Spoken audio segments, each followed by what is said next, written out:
everyone. Some of the things that the Deputy County Executive is speaking about, as well as some of the things that we are going to speak about, are rehashing things from yesterday. Some of the important things we need to remember is, with this small respite or this move of the storm front that may, we hope, not be misinterpreted by the public as an opportunity to get out and take a look at what's going on, we would like to remind everyone that we have an incredible amount of assets and resources in this area trying to help us unbury from this lake effect event. And additional people on the roadways in those affected areas will not help us. They will hinder our operation. While there are people who say that they have not seen a plow, trust me when I tell you there are a lot of crews out working to remove snow, and any additional people on the roads in those areas are going to hinder and hamper our operation, and that is imperative to getting us back on track to normalcy, we'll say. We want to remind everyone that while it may appear like it's going to be a little nicer out, it's still bitterly cold temperatures, and being outside may not be recommended for people. There's also some health considerations to consider when outside with this heavy snow. Again, it was mentioned once before, but I find myself needing to mention it. Trying to shovel this snow in this type of weather can cause some health issues for people who cannot take the strain. We need to also remember things like the high efficiency furnaces and keeping your vents clear so that we don't have to deal with CO issues. Additionally, if you have a loss of power, you should always remember that your generators, if you do have one, need to be away from your house, your garage. They need to be at least 15 feet away so that we don't run into CO issues. Again, I'd like to just reiterate how important it is for people to stay off the roads in these affected areas. We are still under a declaration of a state of emergency, and we do need to continue to work, and additional unnecessary people on the roadways will not help our operation. Thank you. Bill. Good morning, everyone. On behalf of DPW for the county, working with DOT forces and all the local forces, to reiterate everybody Rich and Greg have said, there's been a tremendous amount of work done by everybody, and there's going to continue to be an aggressive push on this, especially today. We have an 18-hour operational period that we're looking at with no snow today, or very little snow. The priorities are to get these north-south arteries open. We've got about 12 tow trucks on Union Road. We know that's a priority. South Union Road in West Seneca, and also trying to get open Transit Road. Our forces, county forces, are working alongside with our contractors that we've brought in on the county. We've also have the National Guard should be arriving about 8 to 9 a.m. this morning, like Rich said. Those forces are going to be deployed to the heaviest hit areas. We'll be coming through. The city of Lackawanna is very hit hard. The Lancaster area, West Seneca and Orchard Park, they've taken probably the brunt of the blow here. And we've been working side by side with both communities trying to get everybody out. And again, we can't stress enough, please stay off the roads while we're working. Our guys are out there and women clearing these streets. It doesn't help when there's vehicles on there. That's what's slowing the operation down right now. We are making headway on that though. We've made it from Broadway down to Lawson Road on Union in the last probably 6 hours, removing vehicles. When we say a road's going to be open, we're talking Union Road's 4-lane highway. It's going to be 2 lanes. Our priority right now is to have north and south ingress and egress for our equipment and also for emergency responders. There's some areas that we're really highlighting and putting a heavy push on right now to make sure that all emergency providers have an access to South Buffalo Emergency, for instance. Some of the other districts, you're going to see your roads are probably open and plowed. My Aurora district and Concord district have been keeping up. They have very little roads that are impassable, if any at all. And just please, just because those roads are open, do not drive on them, do not go out. It's just going to slow us down. Like we said, today's going to be a very heavy push day for us. We have a lot of assets coming into the area.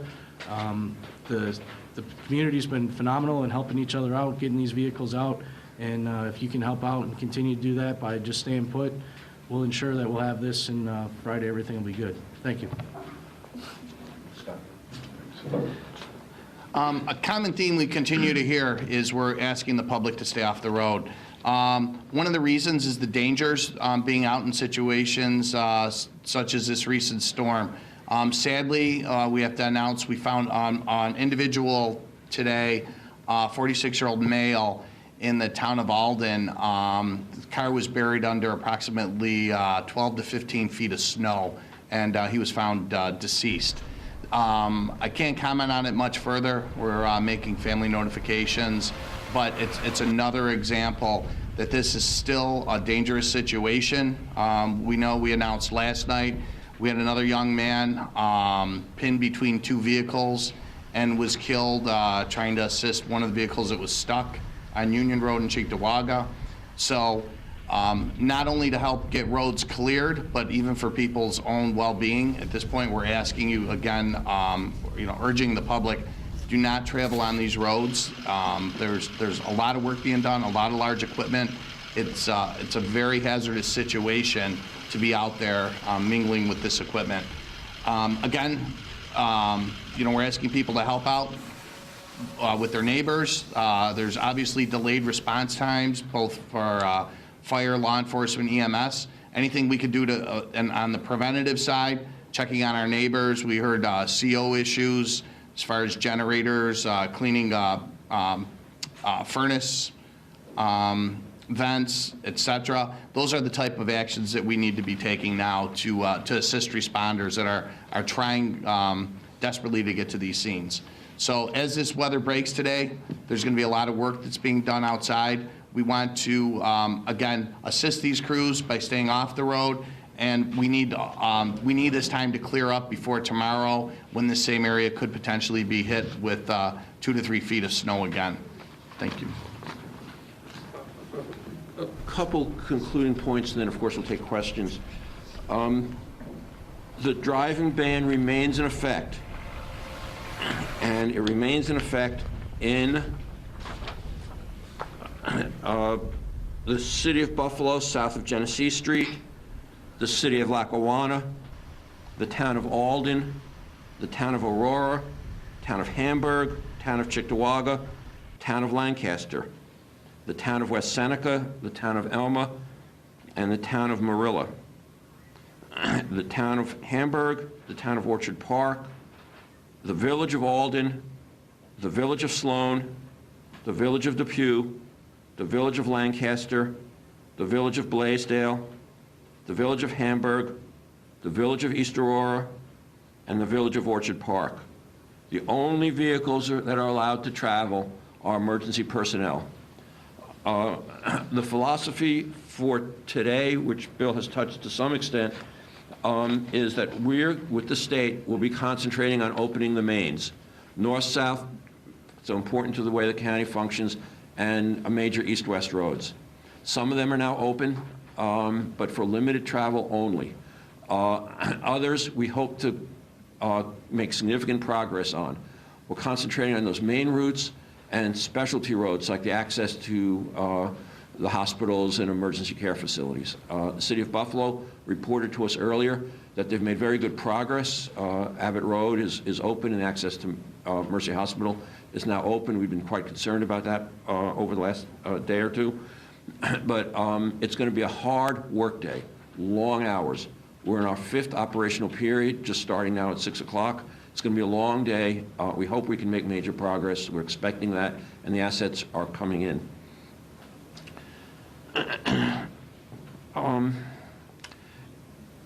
The other issue that we just wanted to mention is that the County of Erie is open, but skeleton crews.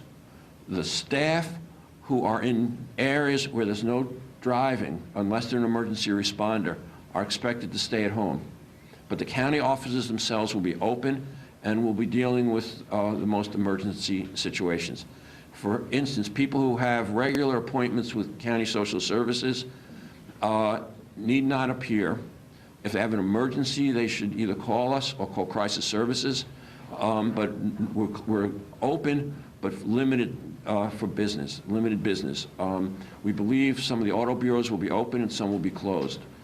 We're going to do our best to maintain functions, but in the towns that are hard hit, driving bans are in effect. It affects our employees, it affects the general public. Also, we've been saying this for the last 2 days, I guess.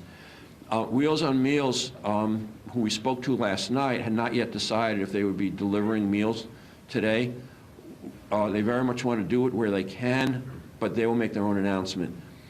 Check on your neighbors, particularly in the areas where there are the driving bans. It's unlikely Meals on Wheels will get there. So it'll be several days now without a home-delivered meal. Please, please, check on your neighbors, particularly senior citizens or people who have been ill, to see if they need some food. It'll be important that they do that. We're not sure that Meals on Wheels will get there today, and maybe not Thursday either. So with that, we'll be happy to take some questions. I know you're limited on what you can tell us about the 46-year-old victim. Can you give us any general particulars? Okay, you've been listening in live to a news conference with Erie County officials and a very somber headline.